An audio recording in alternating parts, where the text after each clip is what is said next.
I'm making grid maps this series on the Red Quills. We've done all kinds of maps on the history of this channel. We've done realm maps and naturalist maps, we've done heist maps and code maps, but we've never really delved into the battle map, the encounter map side of TTRPGs. So for this series, I'm doing a collaboration, which I'm very excited about, with Isaac from Conflux Creatures. I'll be using his stat blocks and his creations and making grid maps for you to use in your worlds to show these NPCs against your players.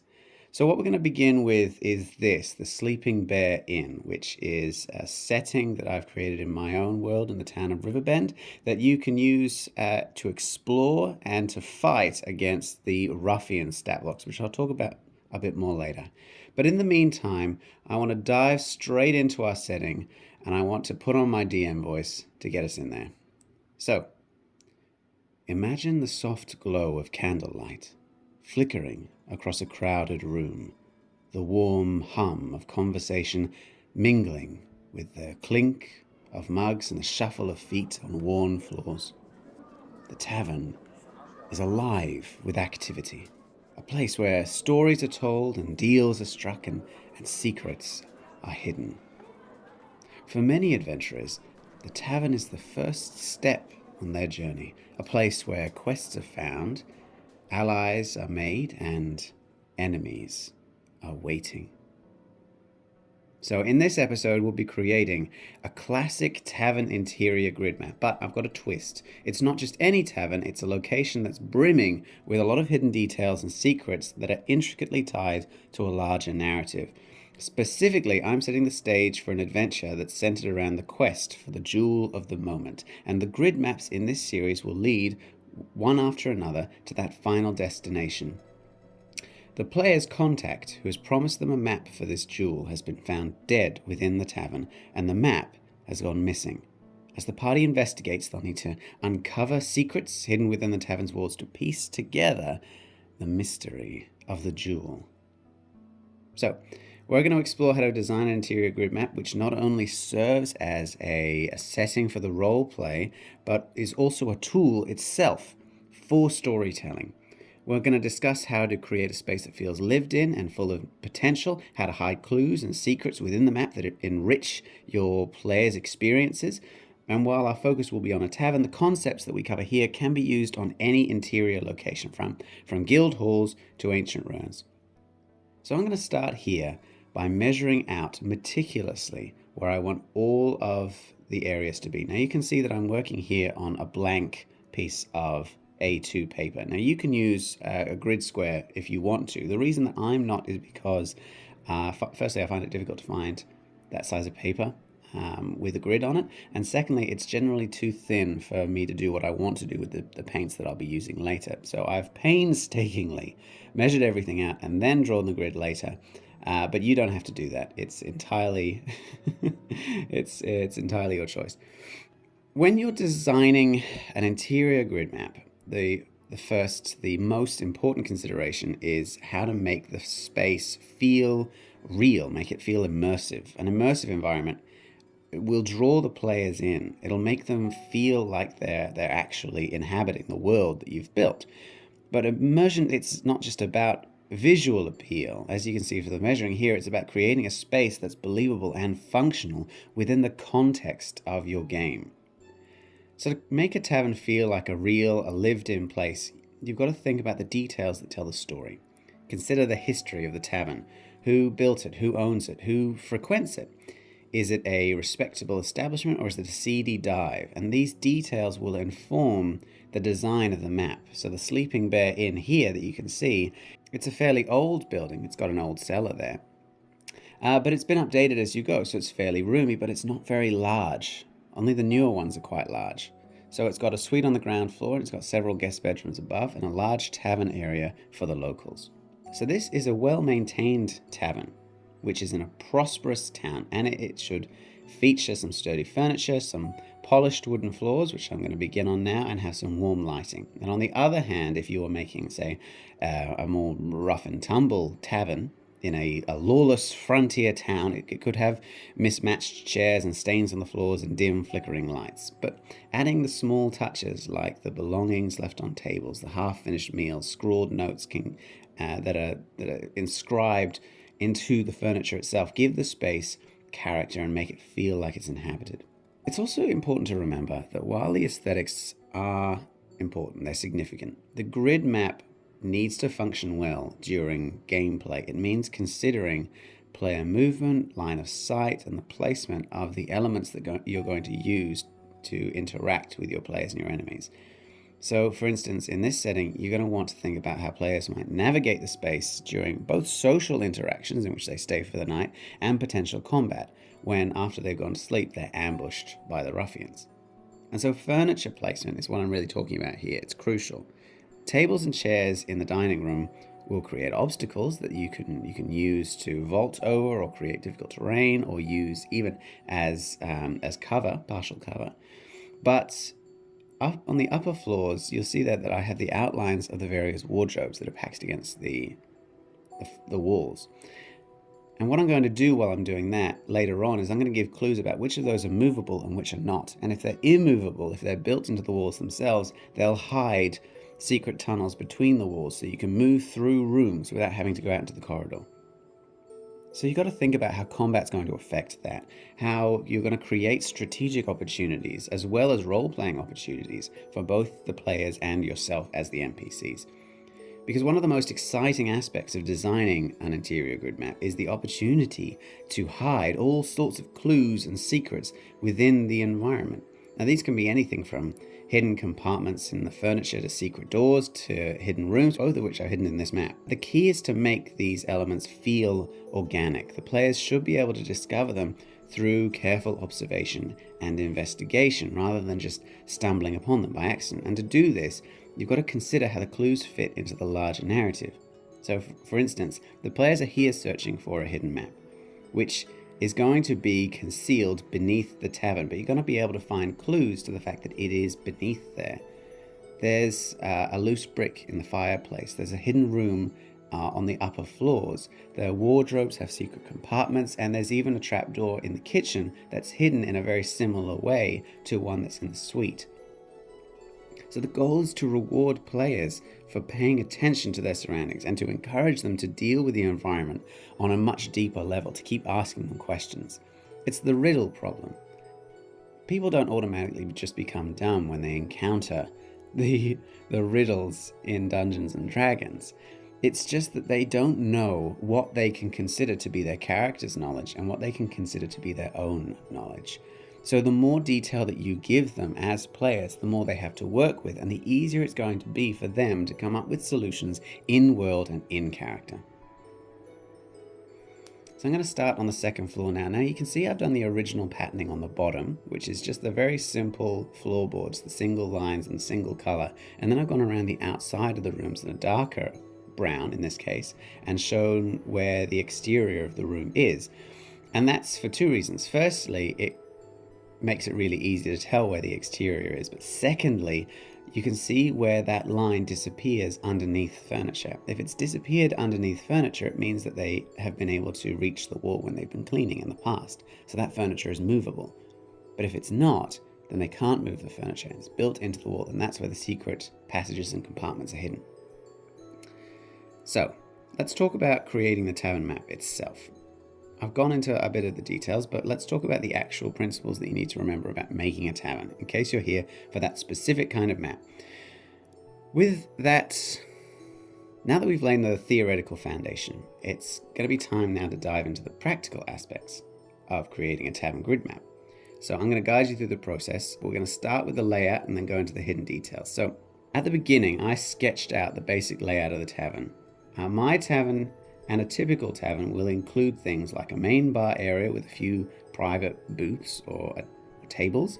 It has a kitchen, it has a storage room or a pantry, and definitely has a stairway leading up to the upper floor. It also has a trapdoor leading to the cellar where they keep more of their meats and their barrels of wine and things like that. And there's a secondary trapdoor on the other side of the building that leads to a hidden room. There are also several secret compartments, one on the top floor and one on the bottom floor, as well as hidden details on the main floor and the top floor as well. So let's talk about the details that you definitely need to have before I start rambling about this one more. You want to have a main bar area, which is the heart of any tavern, because that's where the action will take place. But moreover, within your world, that's why the building exists. The locals will come to the tavern and they'll keep it going regularly. The inn's rooms are not going to be used as often. So you're going to want to place a bar counter along one wall. You're going to want to have the stools in front of it. You're going to want to have shelves stacked with bottles and mugs and other bar paraphernalia. Scatter the tables and chairs in the middle of the room and have the booths and the tables on the exterior with a small stage on one side for roaming bards, which are always a staple in any TTRPG. The booths themselves are a great opportunity for your players to talk or meet with informants. They can be tucked into corners and they'll be separated by curtains or screens. Private booths are a great place to hide clues. You can have a hidden compartment in them or a message carved into the underside of the table. When you get to the kitchen and the storage, you should remember that the kitchen will be placed as near to the bar as possible, and the storage will be somewhere that's very easy to move large, heavy objects to and from the kitchen. So mine here is in a cellar, but they don't have the really heavy objects down there. They just have the objects that need to be kept cold. So it's important to consider how they're going to get there. I have a ladder leading to the cellar, so it's going to be more difficult to move heavy things. If your tavern does have multiple floors, ask yourself whether it has stairs or whether it has trapdoors. I have a stair leading up and 2 trapdoors leading down. Once you have the layout, you can add the furniture and the objects that will bring the tavern to life. You're going to want to consider where everything is placed, not just the tables and the chairs, but the wardrobes, the beds, the side cabinets, etc., the chests in the rooms. But you want to avoid overcrowding the place. When you're creating a grid map, you can see very quickly how little room you have. A 5-foot square, which is the staple in Dungeons and Dragons, isn't going to be very easy to find in a tavern. It's not very easy to find in my house. So be aware of that when you're creating things, that there's going to be a lot of difficult terrain. You're going to want to give the players the option to move things around as they're fighting and exploring. Now for the fun part. You're going to want to hide some clues and secrets within the tavern, and they should be subtle enough that the players do need to investigate to find them, but not so obscure that they're impossible to discover. The best mix is something that the players can find out of game and something that the characters can find in-game via role-playing. So for instance, I've got the secret of the floors, which show where the wardrobes are, and that's fine if the players figure it out, and that's something that they can see at the table that still allows them to be in-world. But if they want to ask around and roll an investigation check, then they can do that as well. Have some secret doors. Hide them behind bookcases and fireplaces and heavy tapestries. Have hidden compartments hidden in tables and chairs and behind the fireplace. Have environmental clues that show you where these secrets are hidden. Soot around the fireplace, dirt in the corners, the torn pieces of stolen letters that are peeking out between the stones, bloodstains in hidden rooms, suspiciously out-of-place objects. It's up to you, but leave plenty of clues because they're going to miss most of them, so you want to make it as easy for them as possible. So I think we've covered a lot of the details now. I'm going to go into how we can use this, and that involves introducing the Ruffians. Every good tavern needs a bit of tension, and in this particular scenario, the tension comes from the Ruffians. I want to thank Isaac from Conflux Creatures again for these stat blocks, which I'm going to specifically use in this setting. These NPCs are in the tavern for their own reasons, which may or may not align with the quest for the jewel. They might be after the same map, they might believe that the players have it, but I've set it up that they are also allies of the contact that said they had the map, who has mysteriously died in one of the upper rooms, and they think the players are responsible for the murder. So it's a vengeance quest for the Ruffians. Now we've got a few different kinds here, so I want to talk about them individually as we go through. So let's start with the Ruffians' ringleader. He's bigger, he's tougher, he's a better NPC just to combat than the smaller ones, but he stays out of the fighting mostly. He's too valuable to be wasted on street brawling like the rest of his thugs. But you're going to want to use all of his amazing abilities like the dirty fighting, the beatdown, and the eye gouge. All of these things are great to flavor your interaction with this NPC in combat and out of combat.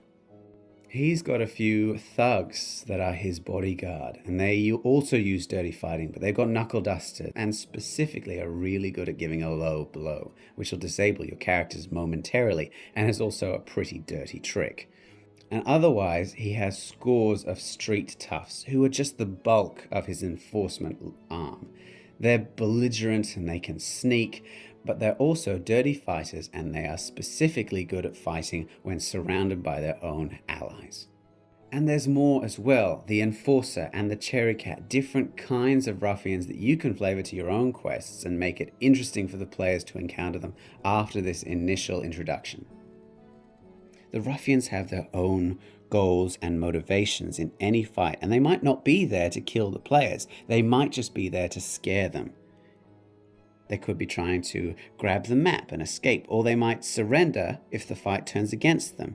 Give them distinct personalities, give them different tactics, and make the encounter more interesting, more memorable. They're a great opportunity to explore the underworld of any city. Alright, so we've discussed how to create the tavern in broad strokes. I'm going to finish it up as I keep going here, and I'm going to keep pointing out things that I've done. So we're still working on the flooring, and that's going to finish up fairly soon, and at which point I'm going to start on the furniture. We'll talk more about that when I get there. We've talked about how to hide clues, we've talked about furniture, we've talked about the ruffians, thanks Conflux Creatures, and now let's talk about a case study. So how you can use a map like this, not only for combat, but also for a quest. So let's tie it all together. The players arrive at the Sleeping Bear Inn. They're following a lead from their contact about the location of a map to the Jewel of the Moment. It's a legendary artifact that's said to contain enough power to grant what is called a true wish. No strings attached, exactly what you want. The jewel has been hidden for millennia, but recently has surfaced elsewhere, and a friend of your players who owes them a favor gets in contact with them to warn them that the map has been found and that the jewel will soon rise. But when they arrive, the players find that their contact, the friend who warned them about the map, is dead. The map itself is missing, and the tavern is full of suspicious characters, including the ruffians. So the tavern is full of potential clues. There's a crumpled note in the contact's hand which mentions a hidden path and the key under the flame. A scorch mark near the fireplace hints at a secret compartment. There's a secret room on the top floor that, if found, shows that their contact was working on something much, much bigger. Clues that the Jewel of the Moment is not hidden anywhere nearby, but perhaps somewhere far across the multiverse. As your players explore the tavern, they're going to uncover various clues that lead them closer to the map. And these might include a suspicious patron who sits at one of the tables and is watching the players closely. If confronted, he might reveal that he saw the ruffians take something from the contact's body before fleeing through the trap door, which is a mislead. The ruffians don't have the map, but they were looking for it.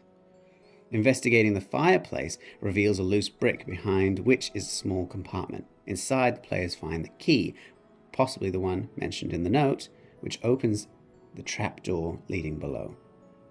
And when they follow those clues, the players can discover the cellar beneath the suite where the ruffians are planning their next move.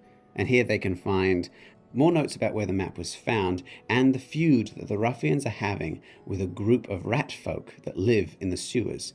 Or perhaps the players can find that information by negotiating directly with the ruffians if they don't kill them all. So the transition from a social encounter to combat should feel fairly seamless and organic. And the way that you can do that is by building in as much as possible the ambience of the outside into the combat itself. It's always fun to say roll for initiative, but have a long lead up. They want to maneuver themselves into the best possible outlay for a battle before they have it. So, for example, as the players confronts the ruffians in the hidden room, the tensions will continue to escalate until one of the ruffians draws a weapon. The combat will begin, and the players and the ruffians maneuver around the confined space. They're going to use the environment to their advantage, and they're going to fight to the death to try to find the map. Alternatively, the players might try to negotiate with the ruffians when the weapon is drawn, offering them something in exchange for the map or the information. And if the negotiations fail, the ruffians could still attack, or perhaps they can make a break for it, which leads to a chase through the tavern and into the streets or the sewers outside. So you can see here that I have painted more of the furniture on the ground floor, the booths and the tables in the main area. The smaller furniture itself, I'm going to print out and use JPEGs of, or I'll just use the digital version of it when I scan it and upload it to the cloud. The choice is entirely yours, but because the furniture is more mobile, I didn't draw it directly onto the map in this particular case. And then lastly, of course, we draw on the grid so that it's easy to see, and I write in some notes about where things are and where things are hidden. I will edit the map so that those notes don't appear on one version of it, which you can give to your players, and you have a version in which you do have those details. So in this episode, we've explored the processes of creating an immersive tavern interior. We've talked about the hidden details and the narrative clues and the potential combat encounters, and the key concepts that we've covered, which is like creating a lived-in space and balancing aesthetics and functionality, about hiding clues.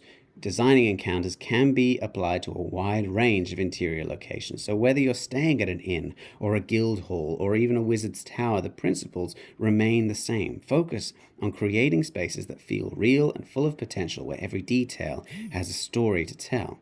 Consider how the environment can influence gameplay, from social interactions to combat scenarios, and don't be afraid to hide secrets and clues that encourage players to engage more deeply with the world that you've built. In the next episode, we'll be shifting our focus to the challenges of designing a sewer grid map, what I'm going to call a labyrinth map, environments which are as treacherous as they are atmospheric and to which you can return time and time again for different encounters. If you enjoyed this episode, if you found it useful, if you want to see the rest of the series, I'm going to be coming out with them weekly. People who are subscribed to the channel will get notifications. I have a library now of other reference videos that you can use for the other maps in your world. If you particularly like this and you want more details, you want to talk to me directly, you want to ask for things, I have a Discord as well. And you can also join the Patreon, which is free to join, where you can get even more details. Thanks for joining me for this episode. I will see you next time for our adventures in the sewers. Until then, happy mapping.